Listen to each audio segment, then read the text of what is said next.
My grandmother saved 12 lives during World War II, but never told anyone.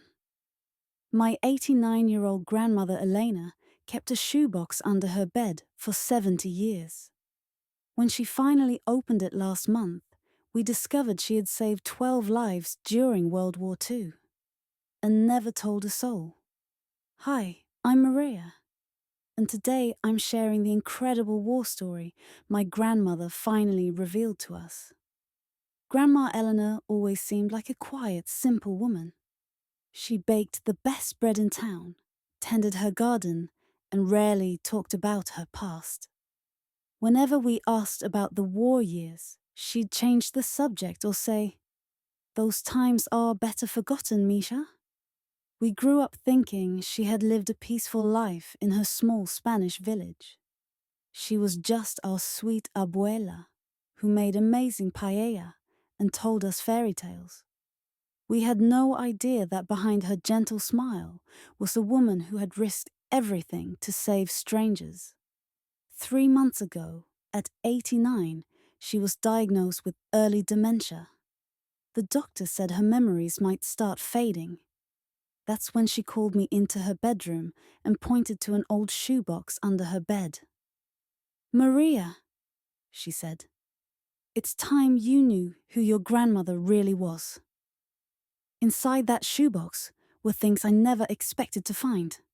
Faded photographs, handwritten letters in different languages, a small gold star of David, and most shocking of all, 12 thank you notes from families around the world, some dated as recently as last year. "Abuela," I whispered. "What is all this?" She sat on her bed and began to speak in a voice I'd never heard before. Strong, determined, almost like a different person. In 1943, I was 18 years old. Our village was occupied by German soldiers. Most people kept their heads down, tried to survive, but I couldn't. She picked up the Star of David with trembling fingers. This belonged to Sarah, a Jewish girl about my age. She and her family were hiding in our church basement. The priest, Father Miguel, was helping them, but he needed someone the soldiers wouldn't suspect. That's where you came in. See, mija? Who would suspect the baker's daughter? I would bring them food, medicine, news from the outside. But then everything went wrong. She showed me a photograph of 12 people. Men, women, children, all looking exhausted but hopeful. This was taken the night before we had to move them. Someone had betrayed Father Miguel. The Gestapo was coming in the morning. My grandmother's voice grew stronger as she continued. I had one night to save 12 lives. The priest was already arrested. I was their only hope. She explained how she had spent months preparing for this possibility. I had contacts, other young people who believed in doing what's right. There was Carlos, the fisherman's son, who had a boat, and Isabella, who worked at the train station. That night, I went to each family in the village and asked for help. Not everyone said yes, but enough did. We created a chain, hiding them in different houses throughout the night, moving them every few hours. The most dangerous moment came at dawn. The soldiers were doing house-to-house searches. We had the children hidden in my family's bakery, inside the large flour barrels. The adults were spread across 4 different houses. She showed me a letter, written in broken Spanish. A German officer came to our bakery. He was young, maybe 20. He looked right at the flour barrels where little David and his sister were hiding. I thought it was over. What happened? I offered him fresh bread. He was hungry, homesick. We talked for 20 minutes while he ate. The whole time, I knew those children were holding their breath just feet away. When he left, he thanked me for the kindness and said I reminded him of his sister back home. By sunset, All 12 people were safely at the coast. Carlos's fishing boat took them to a British ship waiting in international waters. My grandmother watched from the cliffs as they sailed away. "I thought that was the end of it," she said. "I never expected to hear from them again. But then letters started coming.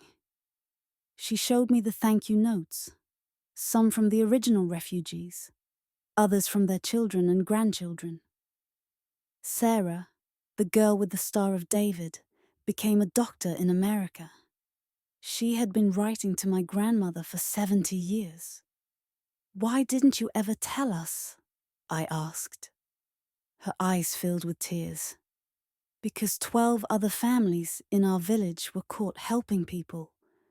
They were sent to camps. Some never came back. I survived because I was lucky, not because I was better than them. It felt wrong to celebrate when others paid such a price." She pulled out the most recent letter, dated just 3 months ago. "This is from David, the little boy who hid in the flour barrel. He's now 83 years old, a grandfather of 6. He wanted me to know that because of that night, his family grew to include 47 people across 3 countries. Learning this story changed how I see my grandmother and myself. This quiet woman who taught me to bake bread and be kind to everyone had once risked her life for strangers without hesitation. How did you find the courage?" I asked her. "Mia, it wasn't courage. It was just the right thing to do. When you see people in danger, you help. It's that simple." But it wasn't simple. She could have been killed. Her entire family could have been arrested. Yet she never hesitated. Now I understand where her wisdom came from. Why she always taught us to help our neighbors. Why she never turned anyone away from her door. She had learned at 18 that ordinary people can do extraordinary things when it matters. Last week, we received a video call from Sarah's grandson in New York. He had organized a Zoom meeting with descendants of all 12 families my grandmother saved. 47 people appeared on screen to thank her. My tough abuela cried like a child. This experience taught our entire family powerful lessons. First, the people we think we know best might be carrying incredible stories. My quiet grandmother was a war hero, hiding in plain sight. Second, true heroism isn't about seeking recognition. She kept this secret for 70 years because she believed it was the right thing to do, not because she wanted praise. Third, one person's courage can echo through generations. Those 12 lives became 47 people who exist today because an 18-year-old girl chose to act. Fourth, history isn't just in textbooks. It's sitting at our dinner tables, baking bread in our kitchens, tucked away in shoeboxes under beds. If you have elderly relatives, ask them about their stories. Recall them. These memories are treasures that disappear forever when we don't preserve them. My grandmother Elena is 89 now. Her memory is starting to fade, but she smiles every time she looks at those letters.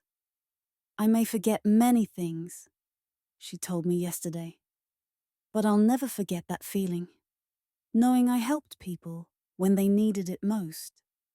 Next month, we're flying to New York to meet Sarah's family in person. 4 generations will come together because of one brave night in 1943. If this story moved you, please share it.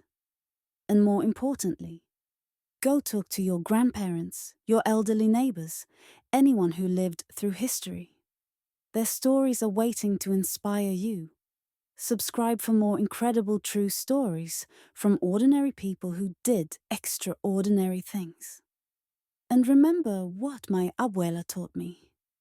You don't have to be famous or powerful to change the world. Sometimes all it takes is deciding to do what's right, even when it's dangerous. Elena's legacy isn't just in the lives she saved. It's in reminding us that heroes look like everyday people.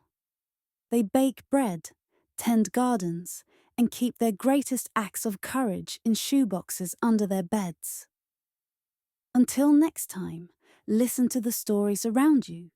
History is everywhere.